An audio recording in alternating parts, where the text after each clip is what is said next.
Sa atin pong next featured bout, Al Subaupan at si Jonel Gadapan.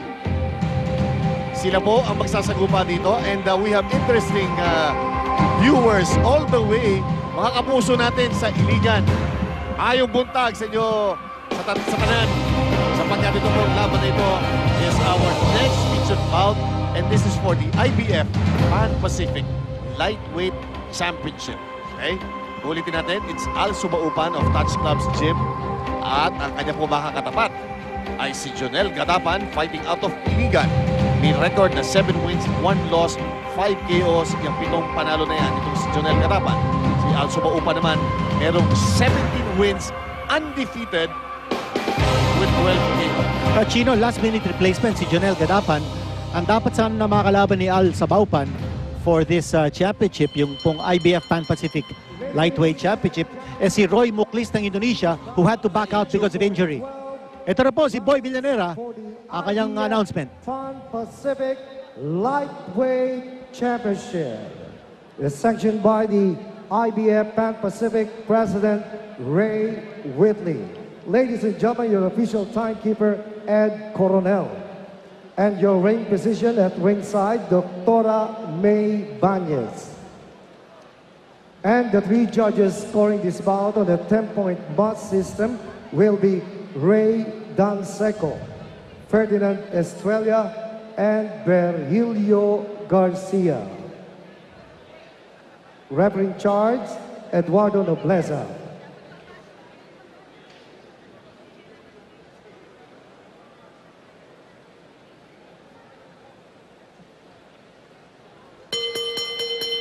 Ladies and gentlemen, introducing first, fighting out of the blue corner, wearing black and official weight, 134 pounds.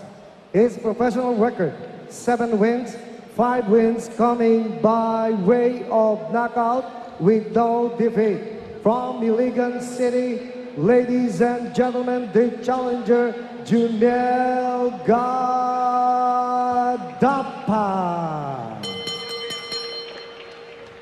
His opponent across the ring, fighting out of the red corner, wearing red and official weight, 134.5 pounds.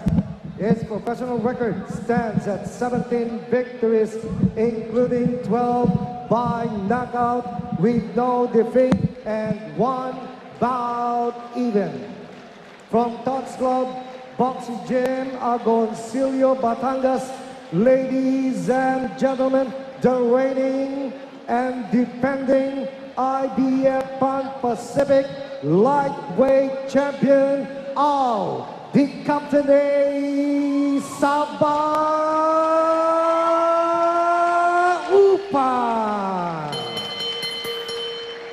Once again, your referee Eddie Nobleza for final instructions.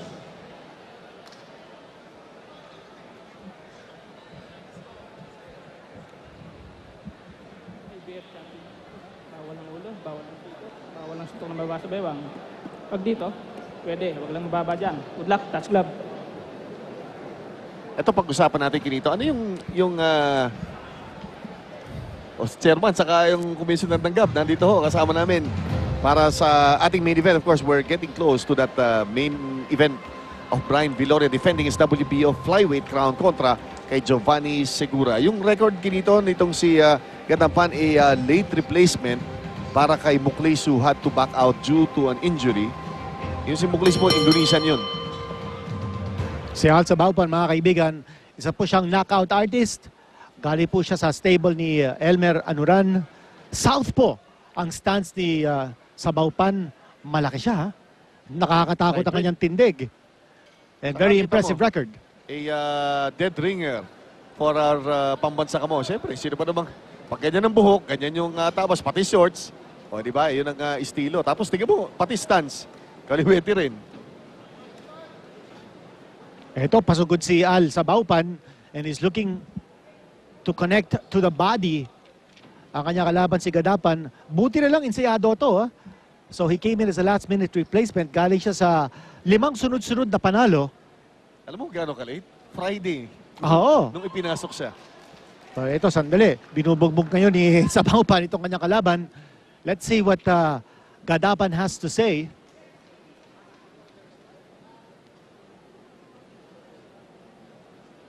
Sabaupan, mga kaibigan, galing siya sa isang magandang panalo. Second round knockout over Juri Noda. And that happened only last October.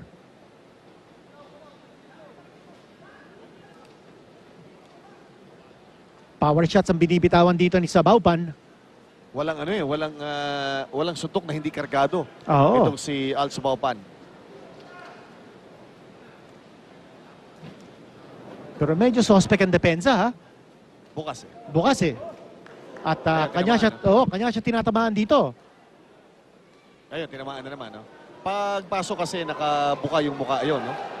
And Gadapan, though late replacement, is pummeling itong si Subaupan dito sa corner. Subaupan must try to get out of that corner.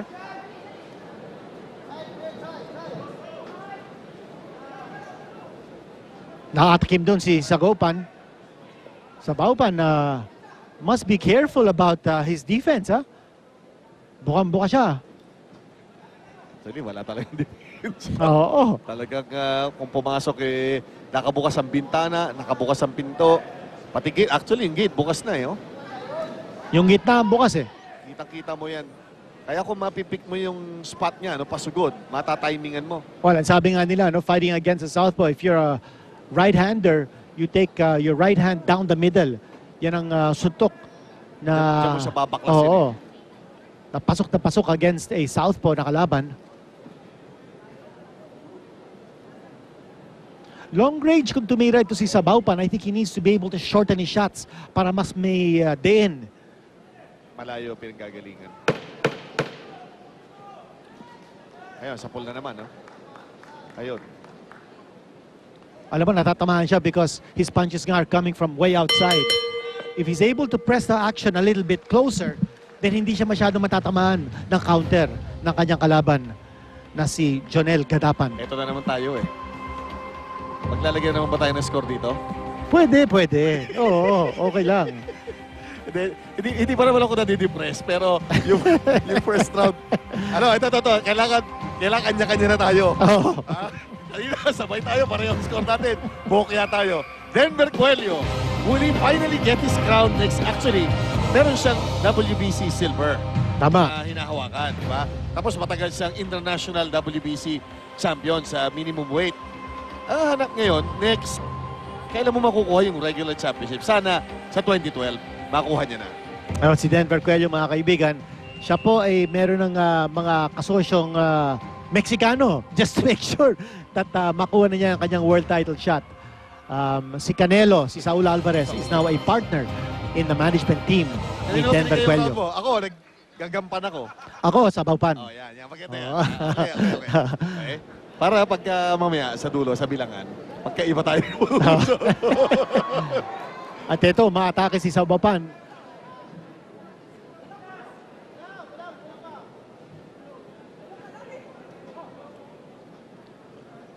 Gadapan not a bit intimidated by yung Hindi. vaunted strength or power of Subaupan.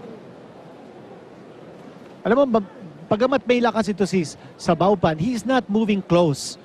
So he's not turning this into a brawl. So he's content to shooting from long range. Kanya siya natatamaan ng counter eh. Yun. Merong delay dun sa pagdating ng kanyang package. Ayun, sa pool na naman, no? Pasok na pasok yung kanan nitong si Gagampan. Actually, ang pangalan, Gadapan is the name. Jonel Gadapan. Nakatama doon si Gadapan. Si Gadapan, pero merong maikling binitawan si Subaupan. Ang tanong lang is, was it enough to earn the respect of Gadapan? Well, for Gadapan, nothing to lose dito. He took this fight at short notice. He's the heavy underdog. Pero kung makakuha siya ng upset dito, wow, what a move forward sa kanyang career.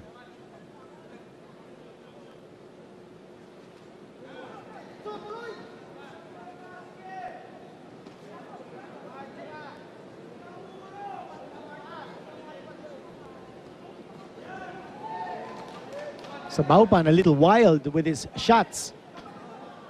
At na-off balance. Walang masyadong footwork na ginagamit si Sabaupan. As you see both his feet planted on the canvas. Hindi gumagamit ang foot movement. On the other hand, si Gadapan naman, iniukutan niya si Sabaupan.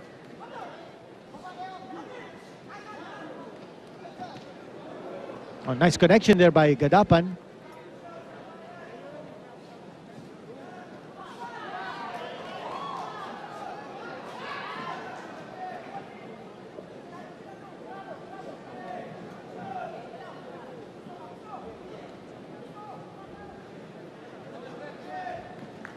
Bothered, obviously, si Subaupan no, doon sa nauunahan nung kanan